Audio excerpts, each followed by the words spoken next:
किसान भाइयों नमस्कार। आज दिन शनिवार दिनांक 24 सितंबर 2022।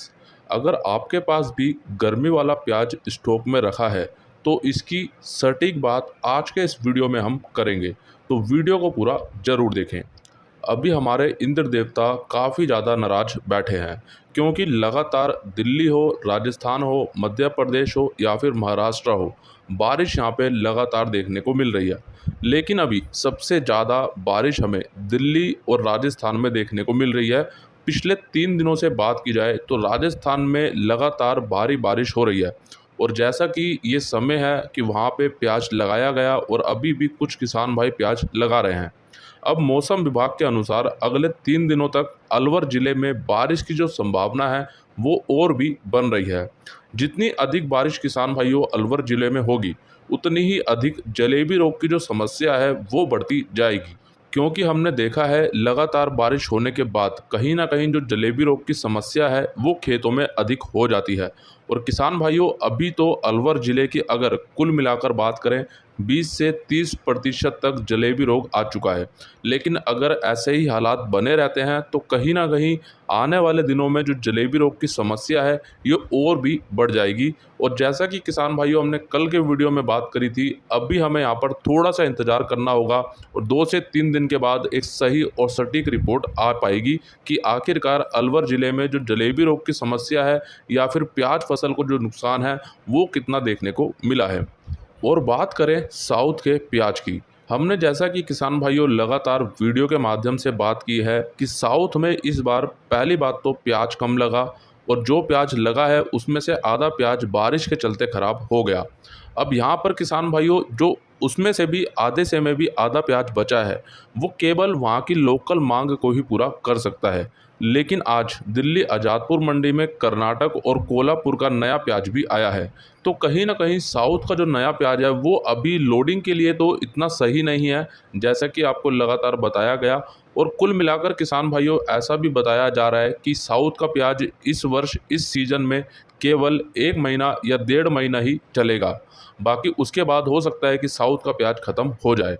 अब ये तो कुछ स्थितियां हैं जो बन रही है, इसको देखते हुए हमें क्या करना चाहिए? क्या हमें अपने पुराने प्याज को रोक कर रख लेना चाहिए? क्योंकि अगर अभी हम इन स्थितियों को देखते हैं तो पुराने प्याज में भाव बढ़ना चाहिए। और लगातार हम समय समय पर कुछ स्थितियों की बात करते हैं, लगातार हम कुछ कारणों की बात करते हैं कि इन कारणों से प्याज भाव बढ़ सकते हैं, लेकिन अक्सर प्याज भाव नहीं बढ़ते। क्योंकि इस वर्ष जैसा कि हमने इसकी पहले भी बात की थी कि प्याज बाजार को कहीं ना कहीं दबाया जा रहा है। और दूसरी बात, इस वर्ष प्याज में जो एक अच्छी मांग है वो भी हमें कम देखने को मिल रही है। तो यहाँ पर किसान भाइयों जो मेरा एक छोटा सा सुझाव आपके लिए होगा, लेकिन निर्णय आपको लेना है कि आपको अपना प्याज रोकना है या फिर बेचना है।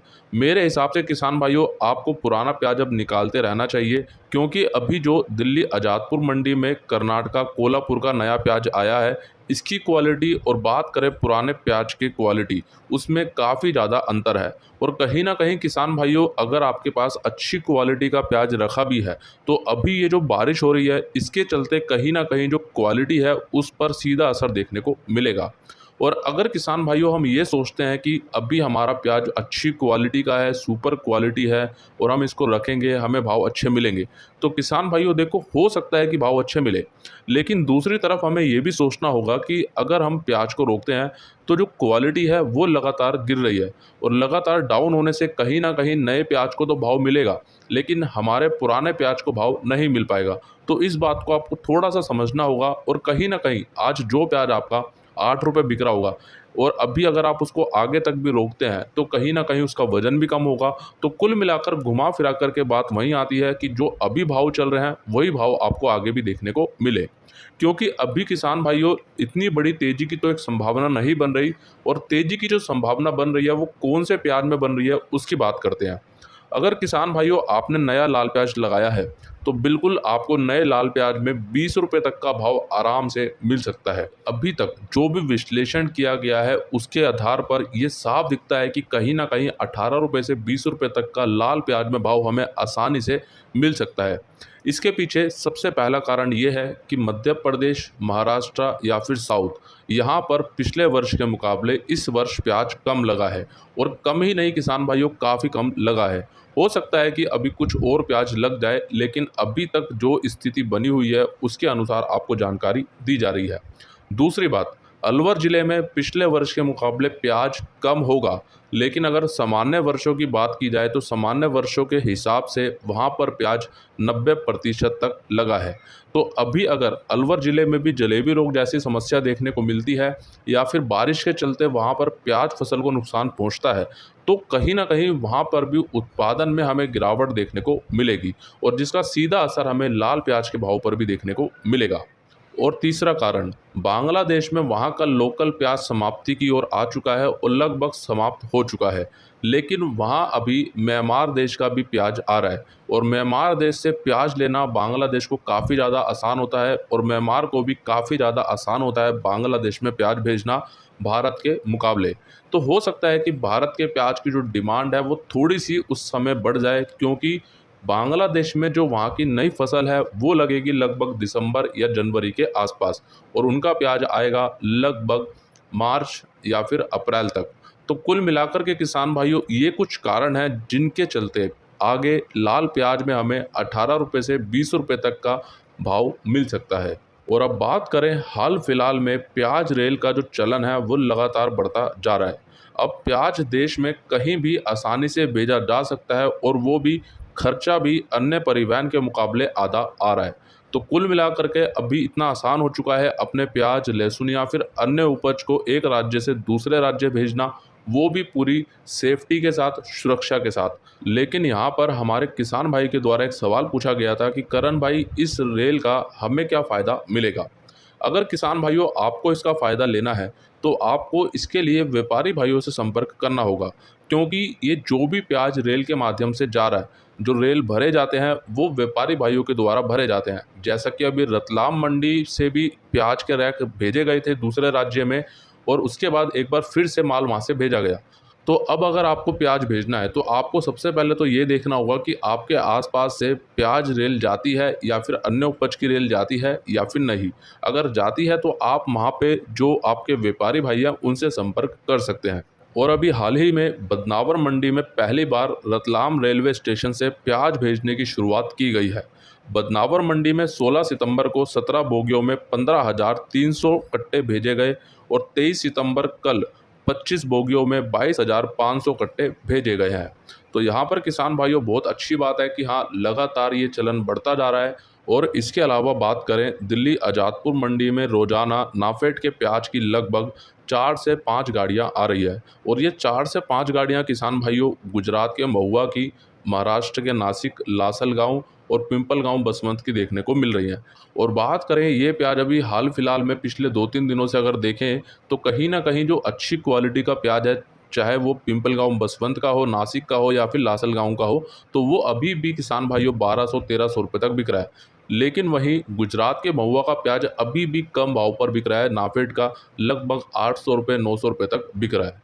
और अब बात करें, आज बेंगलोर मंडी में कर्नाटक के नए प्याज की आवक लगभग 80 ट्रक की रही, जो कि कल के मुकाबले ज़्यादा है। और आज कर्नाटक का नया सुपर प्याज 1000 से 1400 रुपये तक, मीडियम प्याज 400 से 600 रुपये, गोल्टा गोल्टी प्याज 100 से 300 रुपये तक बिका।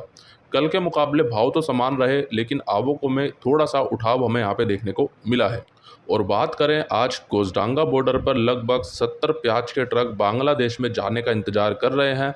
और जैसा कि कल शुक्रवार होने के कारण कोसडांगा बॉर्डर बंद था, जिसके चलते आज आपको रिपोर्ट नहीं दी गई, लेकिन आज की रिपोर्ट आपको कल के वीडियो में दे दी जाएगी या फिर किसान भाइयों ग्रुप में डाल दी जाएगी और ग्रुप का लिंक इसी वीडियो के नीचे डिस्क्रिप्शन में दिया गया है। तो आइए किसान भाइयों, अब देख लेते हैं आज की इंदौर मंडी की संपूर्ण रिपोर्ट। और सबसे पहले बात करते हैं लहसुन की। लहसुन बिका आज 1-2 लोट ऊपर में 1800 रुपये, सुपर माल 1000 से 1400 रुपये, एवरेज माल 500 से 900 रुपये, मीडियम माल 300 से 500 रुपये, हल्का माल 100 से 300 रुपये। और आवक रही आज लगभग 14,000 कट्टों की, जो कि कल के मुकाबले थोड़ी सी कम हुई है और लहसुन में भाव कल के मुकाबले आज सामान्य देखने को ही मिला है। वहीं बात करें प्याज की, प्याज आज 1-2 लोट ऊपर में 1100 रुपये तक बिका, सुपर माल 900 से 1000 रुपये, एवरेज माल 600 से 800 रुपये, गोल्टा माल 300 से 600 रुपये, गोल्टी माल 300 से 500 रुपये, छाटन माल 100 से 300 रुपये। और आज प्याज की आवक रही लगभग 80,000 कट्टों की और प्याज में भाव कल के मुकाबले सामान्य देखने को ही मिला है। और किसान भाइयों, अगर आपने अभी तक मंडी भाव अपडेट यूट्यूब चैनल को सब्सक्राइब नहीं किया तो अभी कर लीजिए।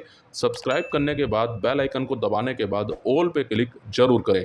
और वहीं बात करें आलू की, चिप्स आलू बिका 1200 से 1700 रुपये, एलआर आलू 1100 से 1600 रुपये, ज्योति आलू 1200 से 1700 रुपये, गुल्ला माल 700 से 1300 रुपये, छाटन माल 400 से 800 रुपये। और आवक रही आज आलू की लगभग 5000 से 6000 कट्टों की। और आलू में भी भाव कल के मुकाबले सामान्य देखने को ही मिला है। आज कुछ आलू 1800 रुपये तक भी बिका। लेकिन किसान भाइयों, जैसे जैसे नवरात्रे शुरू होने वाले हैं वैसे वैसे हो सकता है कि आलू की मांग और भी बढ़े और उसके बाद आलू भाव में हमें सुधार देखने को मिले। आज का ये पूरा वीडियो आप सभी किसान भाइयों को कैसा लगा कमेंट करके ज़रूर बताइएगा। वीडियो अच्छा लगा है आप सभी किसान भाई लाइक भी ज़रूर कीजिएगा और हमारे किसान भाइयों तक इस वीडियो को ज़्यादा से ज़्यादा शेयर भी ज़रूर कीजिएगा। और हाँ किसान भाइयों, मंडी भाव अपडेट इसी यूट्यूब चैनल पर एक पोल किया गया है। अगर आपने अभी तक वोट नहीं किया तो आप सभी किसान भाई ज़्यादा से ज़्यादा वोट करें और ज़्यादा से ज़्यादा उसको शेयर करें ताकि हमारे सभी किसान भाई उस पर वोट कर सके। मिलते हैं किसान भाइयों आपसे एक अगली और नई वीडियो में। जय जवान जय किसान।